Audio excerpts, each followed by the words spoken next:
అందరికీ నమస్కారం. అస్సలాము అలైకుం రహమతుల్లాహి బర్కాతు. మిత్రులారా, 1999లో నేను రాజకీయాల్లో అడుగుపెట్టాను. మా పెద్దాయన డాక్టర్ డి రామానాయుడు గారి కోసం.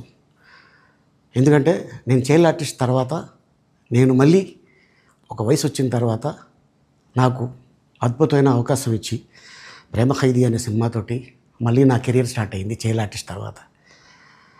అలాగే వారు బాపట్ల నుంచి ఇలాగ నేను ఎంపీగా నుంచుంటున్నాను రా, నువ్వు రావాలి, నా క్యాన్వాస్ చేయాలి అనగానే తప్పకుండా గురుగారు, ఎందుకంటే మీ సినిమా తర్వాత నేను మళ్ళీ ఒక ఆర్టిస్ట్గా నేను ఎదిగాను, సో డెఫినెట్గా నేను వస్తాను అని చెప్పి వెళ్ళటం జరిగింది.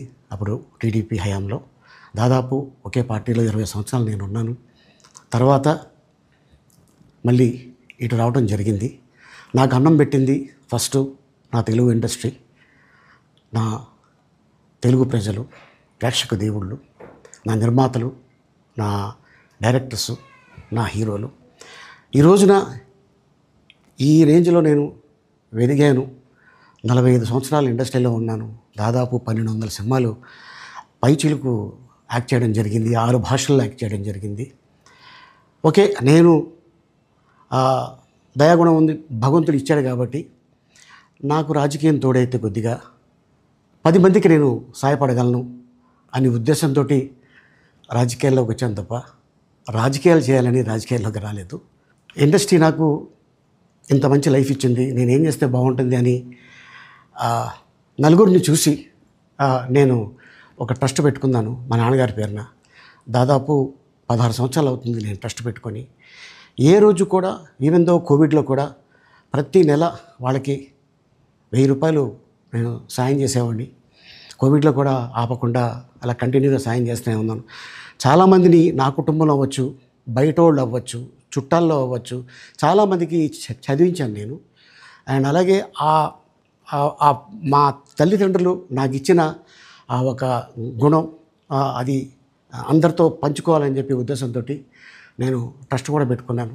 నా ఇన్కంలో దాదాపు 20% నేను ట్రస్ట్కి ఇవ్వటం జరుగుతుంది. గతంలో కూడా చెప్పా, ఫారిన్ కంట్రీస్లో ఏదైనా ఈవెంట్స్ చేస్తే దాంట్లో నుంచి 60% ట్రస్ట్కి వెళ్ళి 40% నేను తీసుకునేవాడిని. సో ఇట్లాగా చాలా సేవలు చేసి ఉన్నాను కాబట్టి ఈ మాట కూడా నేను మీకు చెప్పుకుంటున్నాను.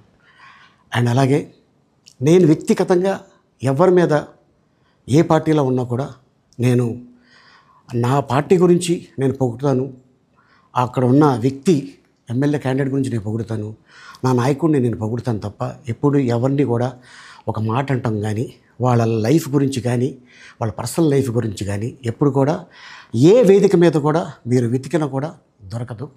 అండ్ అలాగే సో నేను ఈ రోజున మీ ముందుకి రావడానికి కారణం ఏంటంటే, నేను ఏ పార్టీ మనిషిని కాదు, ఏ పార్టీ సపోర్టర్ని కాదు, ఐఎమ్ జస్ట్ కామన్ మ్యాన్గానే ఉండి ఇక నా సినిమాలు, నా షూటింగ్లు నేను చేసుకుందాం అని చెప్పేసి అనుకుంటున్నాను. That's it. ఈ మాట చెప్పడానికే నేను మీ ముందుకు వచ్చాను. సో నేను ప్రతి 5 సంవత్సరాలకు ఒకసారి ఎలక్షన్లో మీరు వెళ్ళి ఎలా ఓటేస్తారో నేను కూడా ఒక కామన్ మ్యాన్గా వెళ్ళి ఓటేసి వస్తాను. సో రాజకీయాలకి స్వస్తి, గుడ్ బై, థ్యాంక్ యూ.